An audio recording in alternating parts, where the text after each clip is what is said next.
thank you very much. I'm standing in for Sima Samar, who had to leave, and I'm going to give some thank yous and some closing remarks on behalf of myself and also the Deputy Chair, the new Deputy Chair of APF, Mr. Biambadoj Jamsran from Mongolia. So, I think if I was going to say anything, there were three themes that struck me. We heard over the last 2 days some very confronting things.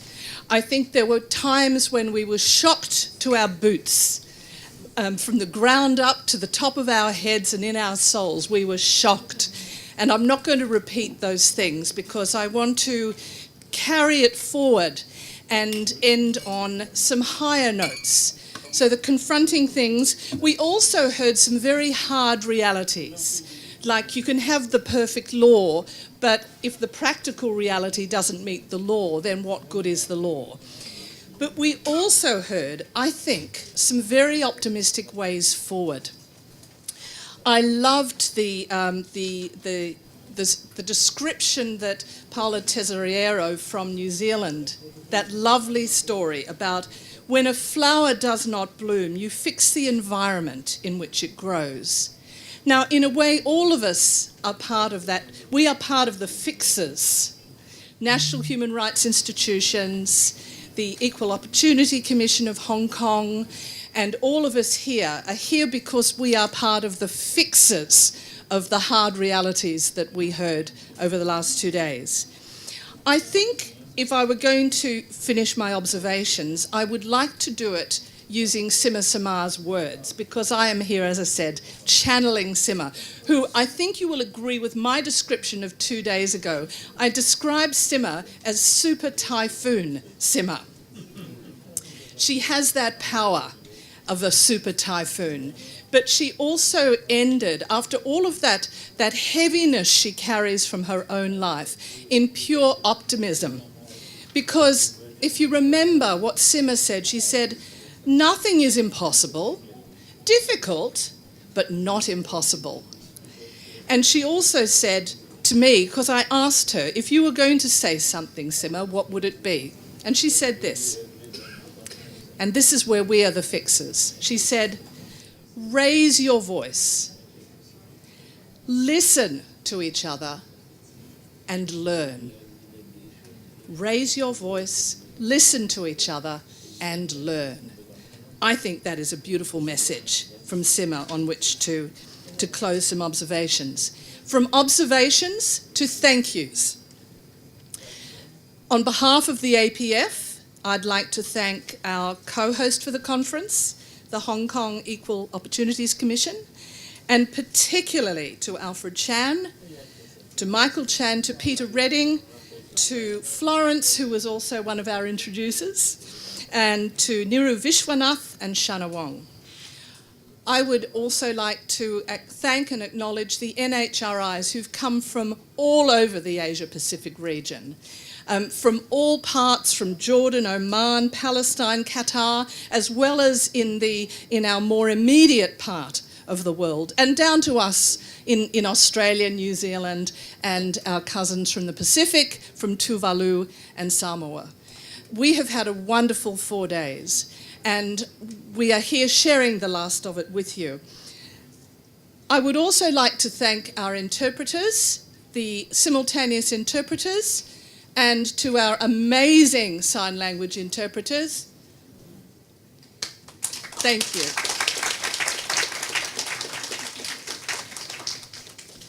In Australia, we give our sign language interpreters a rotation. Our interpreters here have been going all day. So thank you to Sima, who I channeled, as I said. Thank you to everyone for your deep and intense interest in the work both of the Commission and of the NHRIs. So raise your voices, listen and learn. And may I, on behalf of the APF, provide a small token to our hosts, to Alfred and Michael. I would present these on behalf of the APF.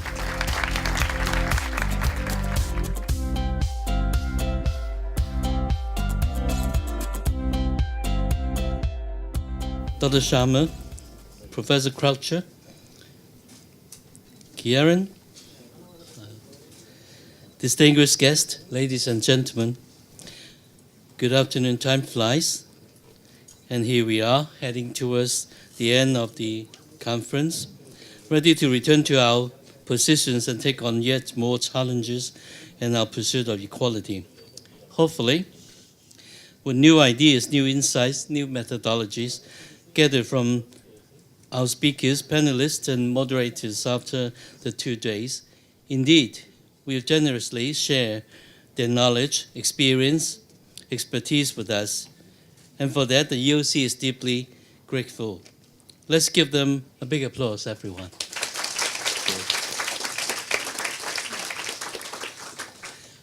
I must also extend my gratitude to the APF for coordinating and co-organizing this conference with us.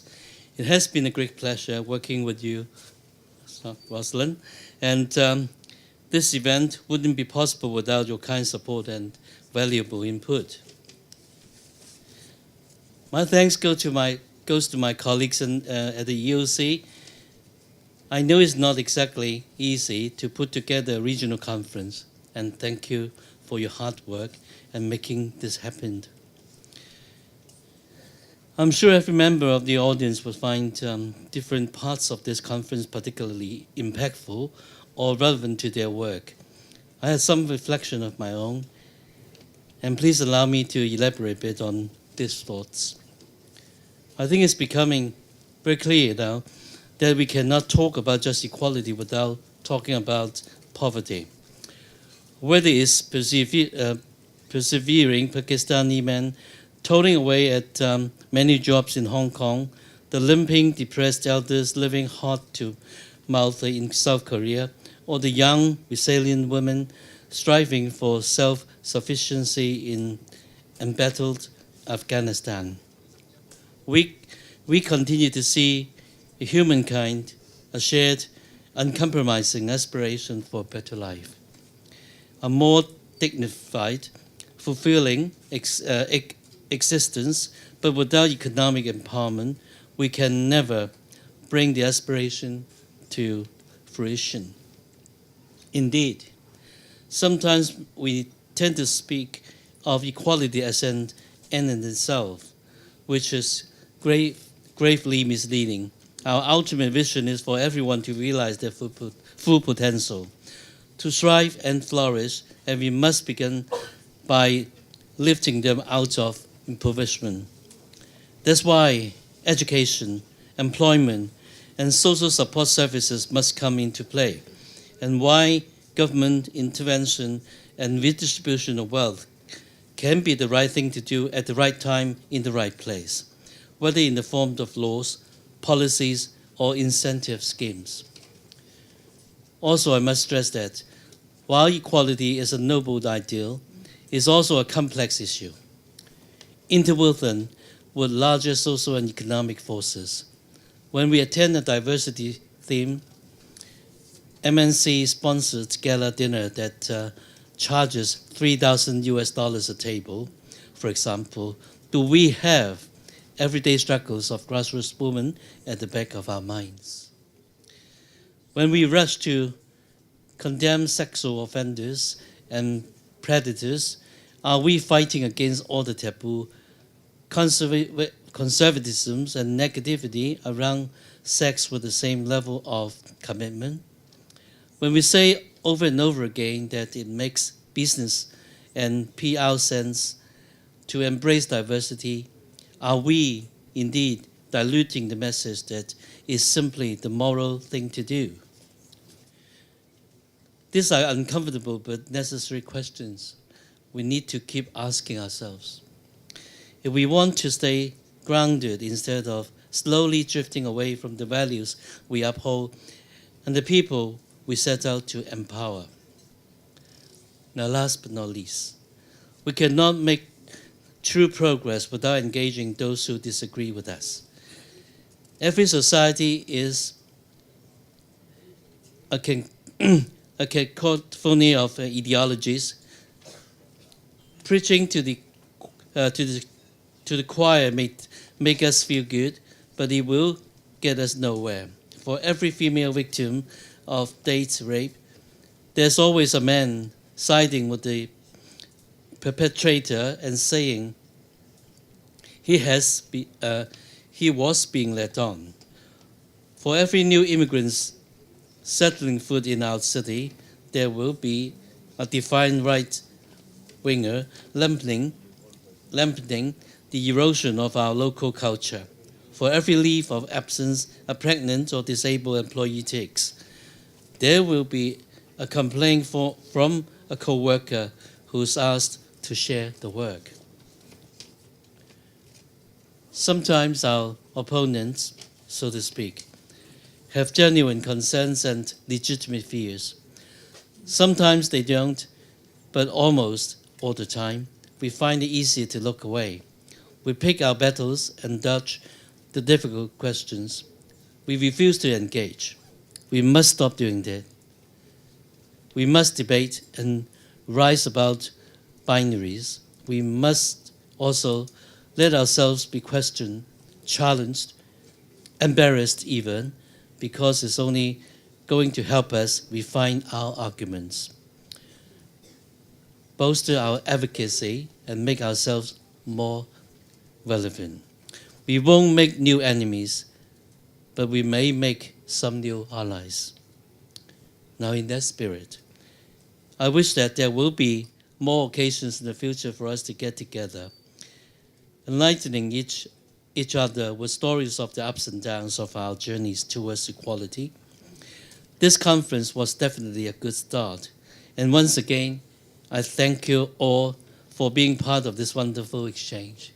But before I say thank you, let me end my feelings with, what I was actually looking at one of those pictures with dogs. That was a guide dog.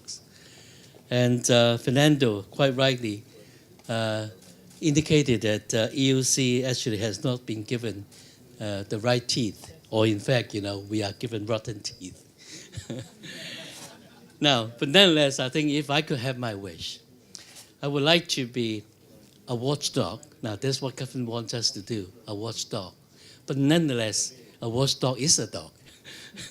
Are we happy to be a dog? Well, unless, of course, we are a real dog who could bite. And I really, if the government actually give us a good feed to do what we're supposed to do, to make Hong Kong more equal in all aspects, then of course we become a watchdog as we should be. But I think in the times to come, if we don't, or if we are not allowed to do what we're supposed to do, I think we probably would become a mad dog. A mad dog would really bite back, and bite back hard. With this, thank you very much. Thank you very much, Professor Chan. That does bring the conference to a close. We're incredibly grateful to all of you for participating throughout the last 2 days. One final note is that, as Rosalind was saying, it is important to remember the situation we're in. We do face difficult tasks working on human rights. Often governments are opposed to the work we're doing, but I think what is the most inspiring thing is the words, as Rosalind said, of Dr. Samar and Anna Wu, which show that with determination, with a spirit of inspiration and a spirit of hope, achievements can be made. So I hope we can all continue to do that. Thank you very much for joining us, and we hope to see you again soon in Hong Kong.